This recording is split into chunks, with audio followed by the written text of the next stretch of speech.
নমস্কার, আমি Reshma Khatun, junior engineer in West Bengal state electricity ট্রান্সমিশনে। আজকে যে টপিকটা নিয়ে আমি ডিসকাস করব সেটা হচ্ছে insulator. What is insulator? Insulator হচ্ছে হাইলি রেজিস্টিভ একটা মেটেরিয়াল, যার মধ্যে দিয়ে কোনো রকমভাবে কারেন্ট ফ্লো হতে পারে না। এবার এটা আমরা কোথায় ইউজ করি? ইনসুলেটর মেনলি আমরা ইউজ করি যে আমাদের কারেন্ট ক্যারিং কন্ডাক্টরগুলো থাকে, সেগুলো দেখবে সবসময় একটা স্ট্রাকচারের ওপর আটকানো থাকে। সেই স্ট্রাকচার আর কারেন্ট ক্যারিং কন্ডাক্টরের মধ্যে আমরা ইনসুলেটর ইউজ করি।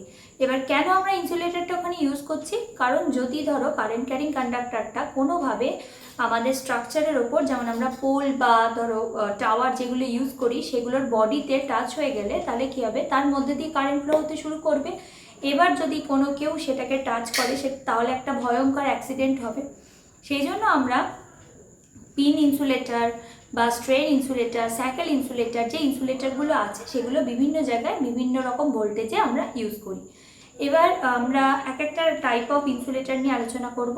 পিন ইনসুলেটর আমরা ইউজ করি সাধারণত লো ভোল্টেজ লাইনে, ডিস্ট্রিবিউশনে আপ টু 33 kV অবধি আমরা পিন ইনসুলেটর ইউজ করি। আর এবার সাসপেনশন টাইপ ইনসুলেটর আমরা কোথায় ইউজ করি? হাই ভোল্টেজ লাইনে, ধরো ট্রান্সমিশন জোন, যেমন হাই ভোল্টেজ লাইনে বড় বড় টাওয়ারে আমরা সাসপেনশন টাইপ ইনসুলেটর ইউজ করি।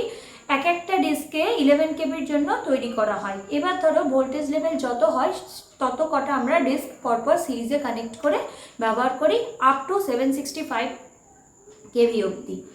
এবার তারপর হচ্ছে আমাদের স্ট্রেন ইনসুলেটর, যেগুলো হচ্ছে হাই ভোল্টেজে টার্নিং পয়েন্ট বা ধরো রিভার ক্রসিং থাকে।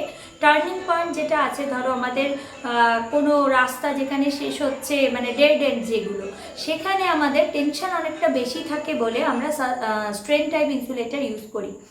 আবার ধরো দুটো টাওয়ারের মাঝখানে একটা বড় রিভার রয়েছে, সেখানেও আমরা স্ট্রেন টাইপ ইনসুলেটর ইউজ করি। আর একটা কি রয়েছে, স্যাকেল ইনসুলেটর মেনলি স্ট্রেন টাইপ যেমন হাই ভোল্টেজে ইউজ করা হয়, স্যাকেল ইনসুলেটর সেরকম লো ভোল্টেজের জন্য। মানে আমরা ওখানে লো ভোল্টেজে পিন টাইপ ইউজ করছি, এখানে ওই যেগুলো ডেড এন্ড রয়েছে বা টার্নিং পয়েন্ট রয়েছে বা রিভার রয়েছে, সেইগুলোতে লো ভোল্টেজে আমরা স্যাকেল ইনসুলেটর ইউজ করি। আর একটা হচ্ছে পোস্ট টাইপ ইনসুলেটর। এই ইনসুলেটরটা মেনলি আমরা সাবস্টেশনে ইউজ করি। সাবস্টেশনের যেসব ভারী ভারী মেটেরিয়াল রয়েছে সেখানে আমরা এই পোস্ট টাইপ ইনসুলেটরগুলো ইউজ করি।